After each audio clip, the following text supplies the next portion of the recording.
Okay, we're back in the shed. We've got Kylie, pretty much all the detail of the face is done. I was starting to get a little too carried away with the detail, and I wanted to keep it as loose as I possibly could with a little touch of realism. So what I had to do was just sort of back off the detail a little, start putting a couple more just lines and almost a bit of cubism going in there. Whack on, I don't know what I'm talking about when I say cubism, but anyway, chucking in a little bit of colour here. Don't know if I'm happy with that drip. I wasn't at first, but they are happy little mistakes. It was meant to run down the side of the face, that blue drip. But now we're just going to finish off with a couple of nice splatters. So hopefully you can see me in this camera. Yep. So like I said, we're going to just finish off with some nice splatters. I've got all sorts of different colours, and I will say you need really good pigment paint for your splatters, because otherwise once it hits the canvas it will go quite translucent and see-through. So you don't want that. You want to be able to see those vibrant colours, because like I said in the previous video, once this is hung in a studio or someone's wall, if they've got a really good downlight on it, downlight hitting that artwork, all these splatters, especially if they're a good quality paint, will really pop out from the canvas. So it'll look so vibrant, and it really does make for a great painting. All right, let's get into it.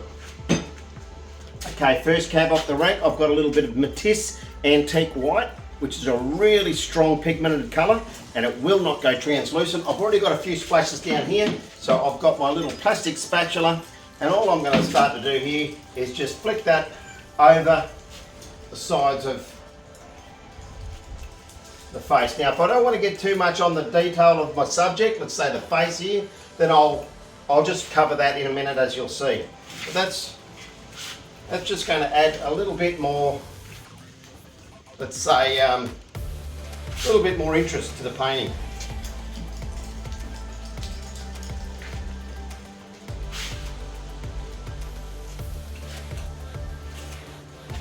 Good already. I'm going to actually do some blacks. I've got some maroon there, and we'll get some nice colours happening here. Pretty hot here today, so I'm trying to get as many splatters on there as I can before it gets to before it dries on my plate, on my saucer. Now I do add a fair bit of water as I'm going along, and I can already hear everyone saying, "Oh, you freak, using water, that's going to break down the consistency of the paint." That's why I say really use a good quality paint. That way it will last once it hits the canvas, and it will stand up over the test of time. Believe me. When people say you add too much water and you break down the consistency of the acrylic paint, really all that means is that it does have the tendency to wash off, or if you're doing coats over the top of it, it will wash off. But then explain to me a glaze or an underglaze. That's also a bit of a wash as well. So like I said, use good quality paints and you will have no dramas with the consistency, and it won't fade. It will fade, but how do I explain it? It will not go translucent once it hits the canvas, and it'll be around a lot longer than me, believe me, if the painting lasts, if it's looked after. Okay, I'm thinking a nice yellow or a blue. Now I'll just show you something here. Got a wet sponge, probably could have done a bit better in the sponge department. Got something a little bit newer and cleaner for the sake of the video, but I've got a little bit of splatter over here in the white that I said I wanted to keep off my main subject. So all I have to do is, while it's still relatively wet, because that paint has already set, look at that, it's just a matter of wiping it off with a nice clean sponge, and definitely use clean water. Then leave that section. Believe me, it will dry. When you first hit it with a bit of water, you'll go, oh no, it's made it all lighter, or it's changed the colour. But believe me, just leave that now, let it dry, and it'll just dry back to its normal colour once it does dry. Okay, what colour now? I reckon I'm going to go, what did I say? I want some orange really, but I don't have orange. I might have to mix up a bit of orange. Right, so I've got my trusty saucer. I've got some cadmium orange hue, and I'm going to just squeeze a little bit onto my canvas, onto my saucer I should say. Probably way too much because you really don't need a lot of it.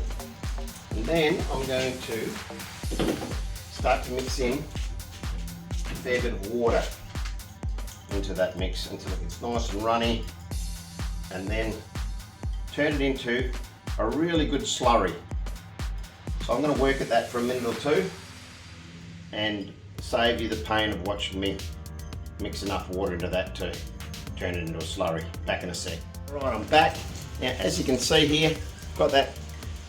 It's still not going to run off the saucer, but it has become quite flickable, if you know what I mean. So I can use some splatters with that now. That's the word, flickable. And this is why you don't want to be doing this inside or on your studio, because you just want to be able to have free reign of flicking this around everywhere. Don't want to get that on my daughter's car either. Happens to be right next to me in the carport here. Right. A little bit over here. Get a little bit up the corner here. Lovely, lovely, lovely. This is why I love this sort of artwork, because you don't really have any control over it. As you can have a certain amount of control, but you know, as you can see here, you don't have a lot of control as to where the flicks are going to end up, or the splatters I should say. I'm just going to come around the side, get a little bit in there, and that's starting to look very, very colourful. Really got an 80s vibe to it. And I use Kylie Minogue, our beautiful Kylie Minogue in Australia here as one of as the reference, so that's why I'm going to call this Kylie Vibes.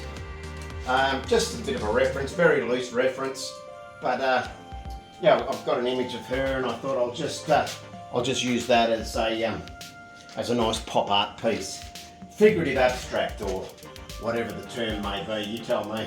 But anyway, I think it's coming on quite nicely. I'm quite happy with it. Art for me is a journey of highs and lows. One minute you're loving it, next minute you think it looks terrible and you've wrecked the whole thing. But that's a good thing about this sort of art. It really is quite subjective. What I might like, you might hate. What you might hate, I might love. So, hang on, that means the same thing, doesn't it? Anyway. Hey, have a look what I found. Some brilliant violet. Looks like a full colour, so it shouldn't break down too well once it hits the canvas. Let's give that a bit of a whirl, eh? What I'm going to do here so I don't get paint all over my subject's face.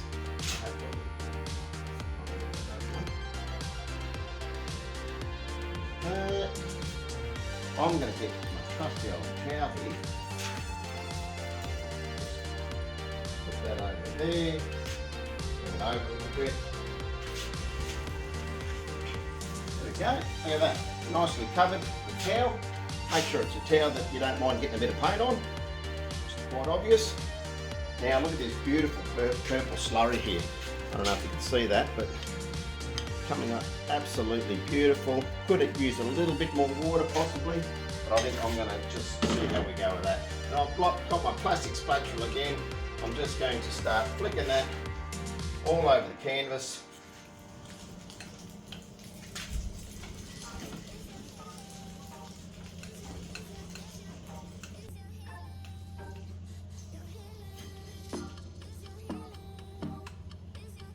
Loving that.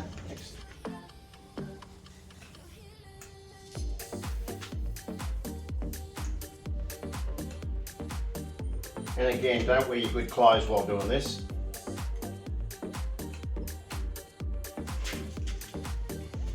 Okay, this time I've gone to a Matisse Australian Sky Blue and another really strong pigment colour. And again, another nice slurry. Mix that down. Does need a little bit more mixing. So I'll do that. Just mixing that. Get that nice. I'm just using the tip of the brush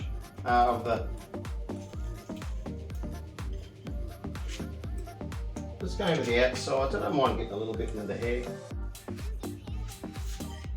Some people hate splatters, but I reckon they're great. They just really add to the whole thing for me.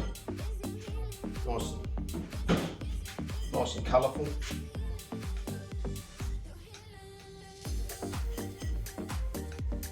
Makes the whole thing look vibrant, quite busy, and really is an eye grabber. For some reason, I wanted to flick back and get me all over the face today. Alright, I've now got a little bit of Indian red, red oxide, really strong colour again. I'm going to mix a little bit of water into that and some more splatters. Again, like I said, the Indian red. That down, but might get some of that on the neckline, down there.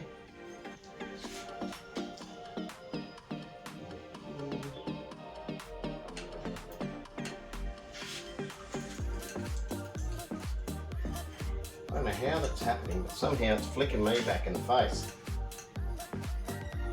I get it everywhere except on where I want to get it. Just going to take that on a little bit more. That has just got me all over the face somehow. And I don't know how, but it is what it is.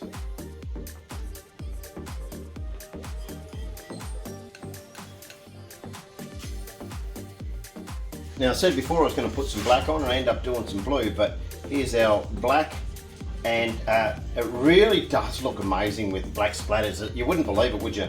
But it actually it is really good, putting a few black splatters around your artworks, especially I find when I do big florals, they seem to go really well with the old black splatters. I don't know why, but it just seems to really, especially around the edges. Like I said in past videos, I like to make my edges nice and dark, push the viewer's eye straight to the main subject, and happy days. A little darker in there, bring some up here, get a little bit in the hair there.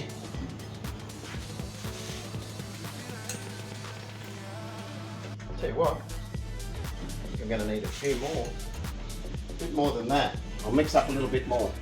Alright, let's try and get some of these big pink blobs that I've got over here. Get a little bit more black happening. Oh, lucky, see that for a save. Just about wore all the water.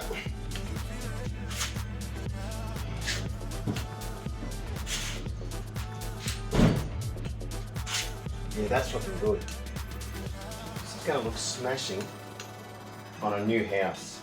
Let's say nice big white walls.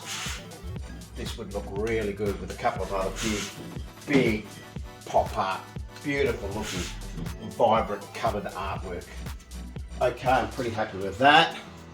Let's move on to, I reckon, a bit of yellow.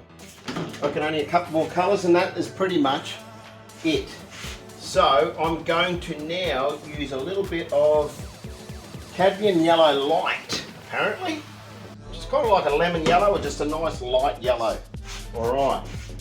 Again, I'm just going to turn that into a nice little slurry, and I'll be back in a sec. Okay, I've got a bit of cadmium yellow light, and another, again, a nice strong colour. It's got the black full dot on it, and kind of like a light lemon or a yellow, lemon yellow. And any of those colours that you happen to have around the house will do. And now I'll turn that into a nice slurry, and again, splatter that all over the canvas. Splatters in there, just for the sake of it. We do have some nice big yellow bits of nice big yellow, I don't know, what would you call them, streaks on there already, but it can't hurt to throw a bit more around. Let's throw caution to the wind. Just do it anyway. Yep, again, I'm wearing most of this. I have to do it with a mask on. Alright, when you thought you just couldn't get enough colour on there, I thought, why not throw a little bit more, what's this one? Magenta. But anyway, I'll mix that into a nice slurry. Put that into a nice slurry. Let's get some of that on there.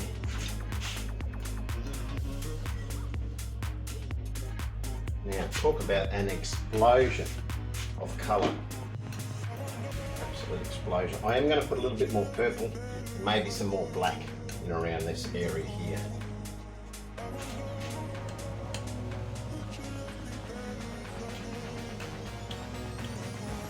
Right.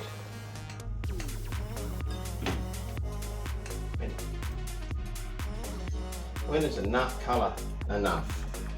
Hey, Mark Tilbury, when? There's one of my questions in art. He says, when is enough enough? And I would like to say the same about art, especially this kind of pop art. When is enough enough? Good on you, Mark. Big shout out, buddy. Love your channel. That's pretty much it. I reckon I've got quite enough colour on there. So let's take our towel off and let's see how we've gone. So, okay, and I will tweak this along the way, no doubt. But for now, I'm pretty happy with the light coming through here to that light, dark to dark. Still got the main composition in the middle. Looks pretty good. I think that's going to look smashing on a wall. And hopefully got something out of these 4 or 5 part tutorial. And as I always like to say, happy painting.